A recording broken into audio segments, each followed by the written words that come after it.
Hey guys, welcome back to my channel. It's Whitney with That Whitney Life, and in this video I have 3 fall Dollar Tree DIYs for you, which I'm really excited about because I love fall. It's one of my favorite times of year. So if you're interested to see how all these turned out, just keep on watching.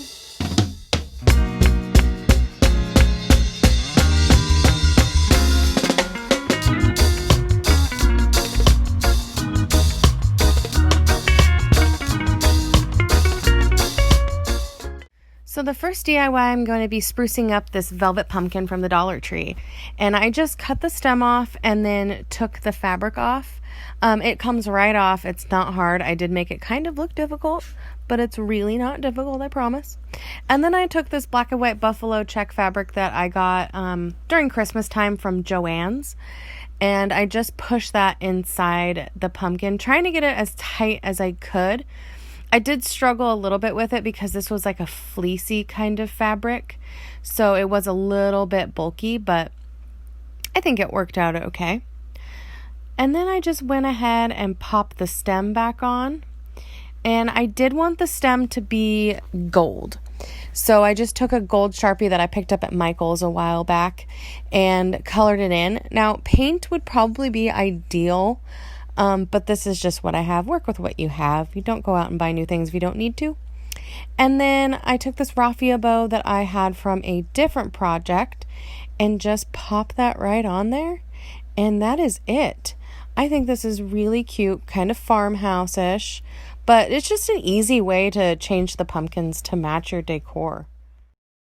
And for the second DIY, I took this chalkboard that I got at Goodwill. If you flip it over, it's a chalkboard, but it had this really nice wood on the back, so I thought it would make a great sign. And I just gave it one coat of folk art chalk paint and white arborock. And while that was still wet, I took folk art chalk paint in, Glacier Gray and Rich Black. And I just wanted like this kind of farmhouse smudgy look, sort of old. So I just layered these two colors and blended them in and just kept doing that over and over again until I got, the low lights where I wanted them and the highlights where I wanted them and the blending and everything where I liked it. So I just kept doing that over and over and over and over and over again until I got it where I wanted it. And then after I was done with that, I did let it dry for a couple hours. And then I started painting a pumpkin. This is the Craft Smart chalk paint in burnt orange. And I did freehand this pumpkin. I'm not the greatest painter, but I thought this was in my realm. And then I took folk art chalk paint in Rich Black, Glacier Gray, and white arborock. And I just tried to do like kind of the same smudgy thing, but I wanted it very blended. I wanted the pumpkin to kind of look like it had those lines that pumpkins have. So I just kept layering and layering and layering. And then I took this dry brush and I blended it in even more. And then I mixed the black and the orange together and kind of went around the edges because I wasn't happy with how bright the edges were. And then, so once I got that how I wanted, I started painting the stem. And this is Craft Smart, just regular acrylic paint in Shamrock. And I did mix it with a little bit of the Rich Black just to kind of make it a little bit more rustic looking. And I just kept blending into the pumpkin until I got it how I liked it. And then after that was dry, I added on these galvanized letters from the Dollar Tree. It says family. And a leaf from an old floral stem that I had, and then a raffia bow, and voila, that's done. So easy, and I think it's just adorable. It's so nice looking, and I feel like you could get this at a higher end decor store, but it was only a couple of bucks for you to do it.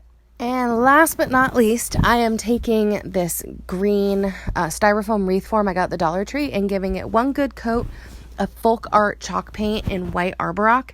Now this step is optional, but I needed a base because the ribbon I'm using is kind of see-through. I'm taking this buffalo check ribbon. I got this off of Amazon. It was about $20 for 150 feet, but I go through ribbon like crazy, so it was worth it for me. But I think Dollar Tree does carry buffalo check ribbon sometimes, and then you can get it from like Joann's or Michael's or a different craft store, whatever you have around you, for not as much, but it's for a cheaper price. So you're just going to go ahead and wrap the form completely with the ribbon. And I did add dabs of hot glue along the way. And then I'm just taking various like greenery and flowers from the Dollar Tree. And this is the onion grass. I'm just going to go ahead and glue that on. And then I'm going to take I don't know what these are, honestly. I've had them for quite some time. I think I got them last year in fall, and I don't recall seeing them this year at the Dollar Tree. But I did see like cattails, so you could totally sub that in. And then this greenery, the darker greenery, I actually just found in my stash. I don't know where it came from. I'm assuming the Dollar Tree. And then the lighter greenery I got from Joann's. Now I'm just taking the Dollar Tree mini mums and gluing those on. I wanted like traditional colors with some pops of blue. So I took these flowers, I just glued them on where I wanted them. I did end up adding a couple other flowers, which you'll see here in a second. I just wasn't happy with how uneven it was. I wanted it more full. And then these are the white larger pumpkins are the pumpkin clips from the Dollar Tree, and I just popped the clip out. And then the next two pumpkins are going to be the pumpkin picks that just come in like a pack of like, I think it's like 4, 6, and 10 or something like that. And I just went ahead and glued those on. And then I wanted a little bit more blue and a little bit more fullness. So I did take another blue carnation and pop that in. And then I popped in this cotton. I think I got this cotton at Joann's last year when all the fall stuff was on sale. So I just glued that in, and then I added the Dollar Tree leaves. They come 52 a pack, and they do have them this year. And then this Harvest Blessings banner. I actually pulled this off a sign that I bought at Goodwill, but I believe it was a Dollar Tree sign. I just don't think that they have them anymore, like ones that you can pull the banner off. But this is how it turned out. I think it's so pretty. I think it's very expensive looking and high end, and it was only a couple of bucks to make it. But let me know which one is your favorite, and absolutely let me know if you recreate any of these. My Instagram handle's at the top of the screen. Thank you so much for watching, and please subscribe if you haven't already. Bye!